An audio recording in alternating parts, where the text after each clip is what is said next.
ठीक है, तुम अंदर की तरफ सो जाओ, मैं बाहर की तरफ सोऊंगा।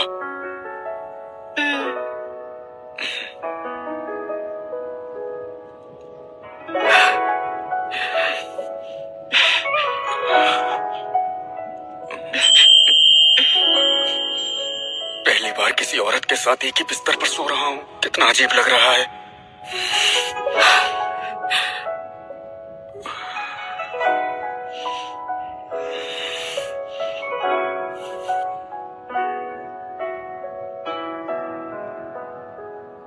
ये सब सच नहीं लग रहा, डर लग रहा है कि कल सुबह जब आंख खुलेगी तो ये सब बस एक सपना होगा।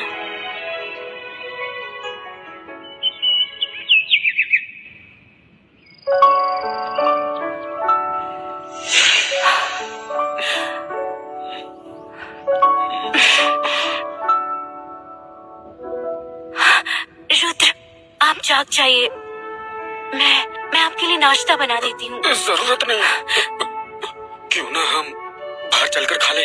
बाहर? तुम्हारे माता पिता के घर? बिल्कुल नहीं, वो आपको हर जगह ढूंढ रहे हैं। आपकी जाते ही आप उनके जाल में फंस जाएंगे। तुम्हारे माता पिता का जाल मुझे नहीं रोक सकता। प्रणाम मालिक, आप नाश्ता कर रहे हैं, हमें क्यों नहीं बुलाया? तेरी हिम्मत कैसे हुई निठल्ले? तू खुद चलकर यहाँ आ गया। सिपाही पकड़ लो इसे। जी मालकिन। पीछे हटो। जी मालिक। बड़े मालिक, इस निठल्ले ने जग्गू को मार दिया, आप इसे पकड़वा क्यों नहीं रहे? जो कुत्ता अपने मालिक को काटने की हिम्मत करे, क्या उसे मार देना नहीं चाहिए? तुम्हारा क्या मतलब है? जग्गू ने संजना को लकड़ी नहीं दी थी और उसकी इज्जत लूटने की कोशिश की थी। मुझे उम्मीद नहीं थी कि जग्गू इतना गिर जाएगा, वो मरने के ही लायक था। निकम्मे कही के, ये बिल्कुल बकवास है। जग्गू ने कब संजना के सामान में कमी की है? उसने संजना को वो सब दिया जिसके वो लायक थी। ज्यादा या कम मुझे परवाह नहीं, पर माँ, रुद्र को निकम्मा कहना बंद कीजिए। ये बदतमीज है। मालिक, सुना आपने संजना ने क्या कहा? इसके दिल में मेरे लिए कोई इज्जत नहीं है। माँ, अब और कुछ मत कहिए। 3 दिन बाद इनकी शादी है, हमें इन्हें आशीर्वाद देना चाहिए। काव्या बिल्कुल सही कह रही है, हम सब जल्द ही एक परिवार होंगे। परिवार को मिलजुल कर रहना चाहिए। बैठिए। तुम दोनों की शादी के बाद मैं तुम दोनों को देख लूंगी। आओ, बैठो और खाओ। 2 और कटोरी और चम्मच लेकर आओ।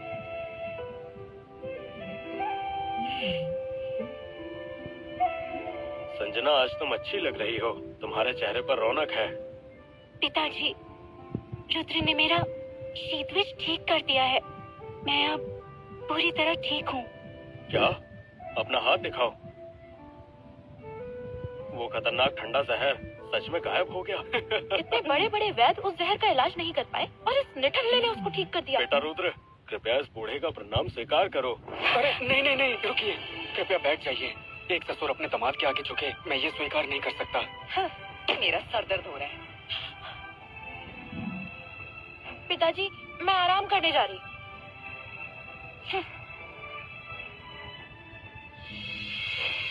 क्या तुमने सच में जग्गू को मारा है? जग्गू को मारने के लिए कम से कम तृतीय स्टार की साधना होनी चाहिए। एक योद्धा होना काफी नहीं है। ये बूढ़ा आदमी तुमसे किसी बड़ी उपलब्धि की उम्मीद नहीं करता। मैं बस इतना चाहता हूँ कि तुम संजना का अच्छे से ख्याल रखो। संजना मेरी पत्नी है, उसका ख्याल रखना मेरा फर्ज है। अब से चौहान खानदान में रहकर अभ्यास करना। मैं कोशिश करूंगा कि तुम्हें साधना के और संसाधन दे सकूं। ससुर जी, संजना जिस घर में रह रही थी उसे तोड़ दिया गया है। वो अब बस लकड़ी की झोपड़ी में रह रही है। क्या आपको इस मामले को पहले सुलझाना नहीं चाहिए? ये किसने किया?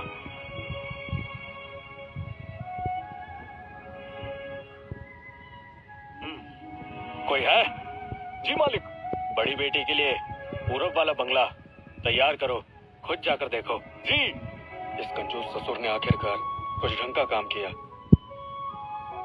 अरे हाँ, तुम दोनों को आजकल सावधान रहने की जरूरत है। कल रात हमारे चौहान खानदान पर किसी ताकतवर दुश्मन ने हमला किया था। मुख्य आंगन के घर तोड़ दिए गए थे। उसकी ताकत मुझसे कम नहीं है और मेरी राय है कि तुम दोनों को रात में ज्यादा सतर्क रहना होगा। जी, रुद्र ने जग्गू को मार दिया। जब अर्जुन अपनी तपस्या से बाहर आएगा, वो पक्का रुद्र के पीछे आएगा। हम क्या करें? तुम चिंता मत करो, मैं इस मामले को खुद देख लूंगा। चलो अब खाना खाते हैं, ठीक है? वर और वधू अब विवाह संपन्न करें। प्रथम नमन ईश्वर को, इस जोड़ी को आशीर्वाद देने के लिए।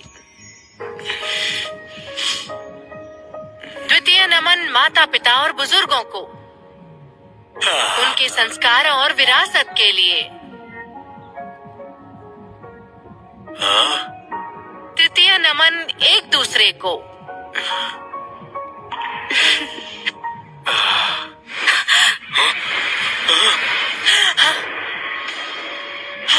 आसमान में दिव्य संकेत दिख रहा है।